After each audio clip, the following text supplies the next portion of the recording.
Bom, vamos lá, turma, então. Vamos começar. Lembrando que esse é o Clube do Livro, é o livro número 2. Nós vamos falar hoje desse livro aqui, ó.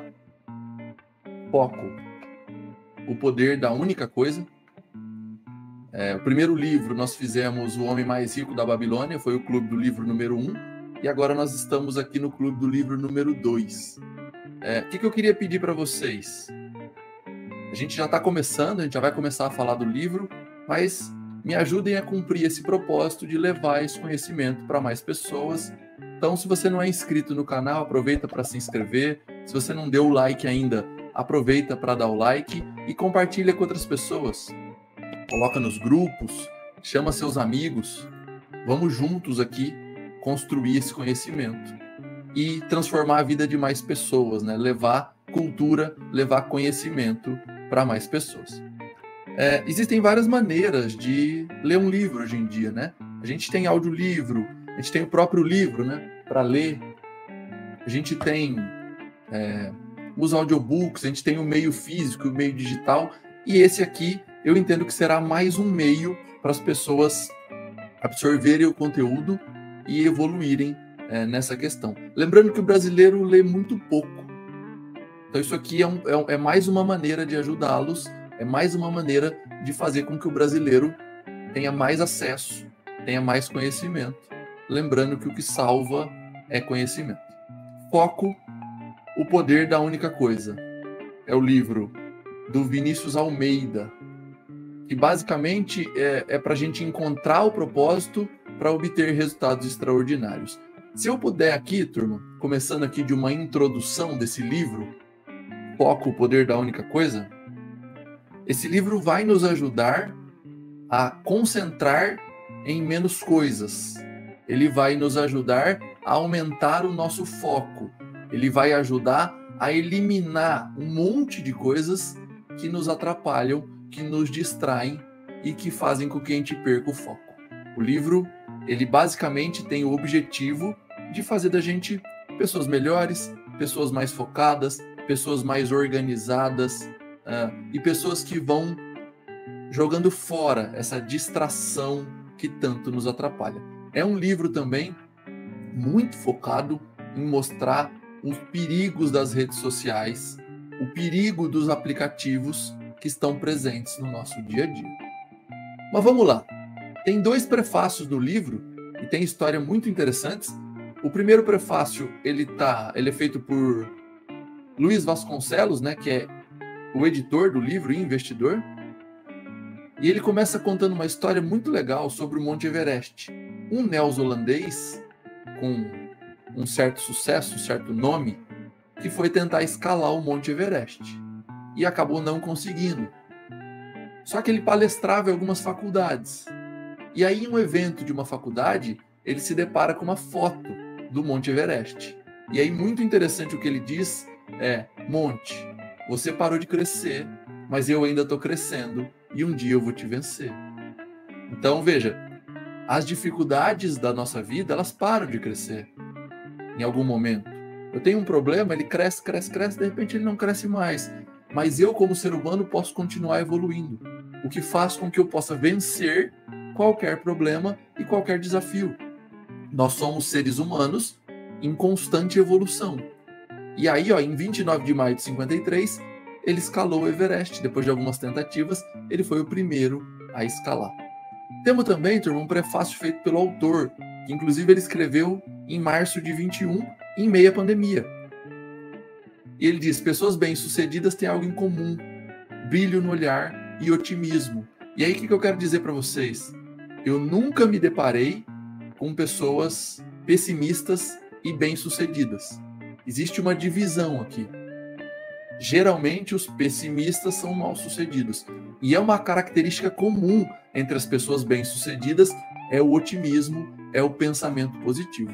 A maioria das pessoas bem-sucedidas que eu encontrei ao longo da minha vida, elas têm um otimismo, os olhos brilham, elas impactam outras pessoas positivamente.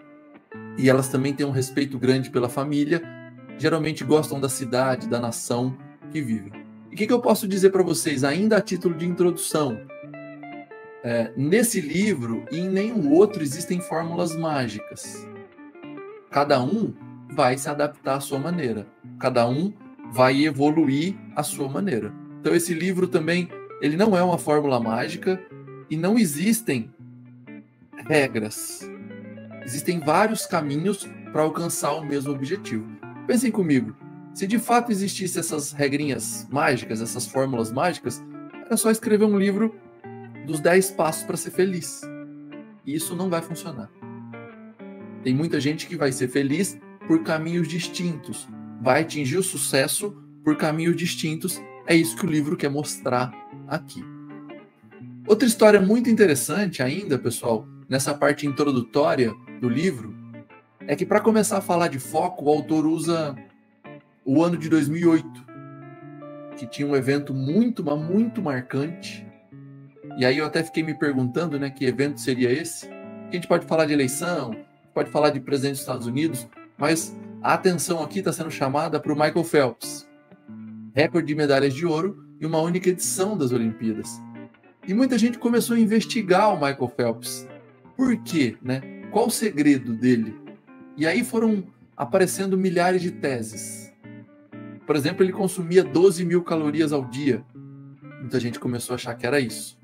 Até que veio um jornal famoso da época e começou a falar sobre TDAH, transtorno de déficit de atenção e hiperatividade, que é um dos sintomas, turma, do hiperfoco. A piscina era o videogame do Michael Phelps, maior medalhista olímpico, maior vencedor de uma única série das Olimpíadas. E aí as pessoas pesquisando, elas começaram pelo Michael Phelps ter um hiperfoco, que pode ser considerado uma doença, o videogame do Michael Phelps era a piscina. Porque tem gente que tem hiperfoco para ler um livro, tem gente que tem hiperfoco para jogar videogame, tem gente que tem hiperfoco para algumas coisas, o Michael Phelps tinha para nadar. Então o foco do Michael Phelps era o trabalho, que inclusive é até perigoso. Se vocês olharem, Michael Phelps entrava na piscina sem hora para sair. Michael Phelps entrava na piscina e não sentia dor.